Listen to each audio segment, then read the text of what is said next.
How to set your step count. Okay, it's a big question. Not a lot of people have got a good answer for, and I feel like I've got a answer that might help a lot of people. And before I go through it, I'm just going to quickly outline why we care about step count. Okay, a step count is just a measure of how active you are.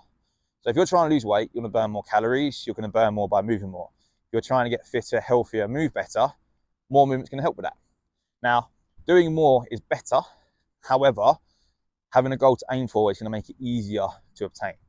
And a lot of people will just go 10,000 steps, 12,000 because they think that's a good number.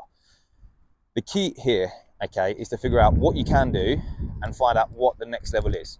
So I always like to do it, or the way I like to do it, sorry, is figure out what your average step count is for a week, because you're probably going to have days where you hit a lot of steps, and it's, it might be 12,000 where you're walking around at work or doing, some activity.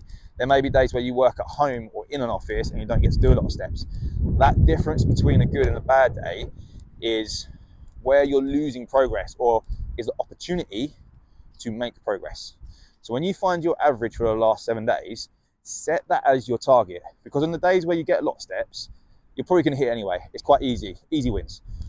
But those days where you don't hit your average, that's where you can have to put the effort in, find the time and put in the work. And that's where you're going to earn the results and the progress. Now, how you need to increase that over time is once you get 7 days straight, okay, no ifs or buts, okay, because you can't hit 7 days, you haven't stuck that habit yet and you haven't learned to hit that level. But once you do hit 7 days, you can then increase it by, say, 500, maybe 1,000 steps, and again, try and hit for 7 straight days. If you can't hit 7 straight days, stay at that level, or maybe bring it down by a couple of hundred, stick to the progress, and then when you get those goals, then increase and go to the next level. Because that consistency is what's going to make you stick to it for the long term, which is also going to make your results long term as well, and they're not just going to fluctuate. Okay, that's where you can get results, sticking to it day by day, week by week, month by month, okay, and continuously progressing until you get to your goals and the level you want to be.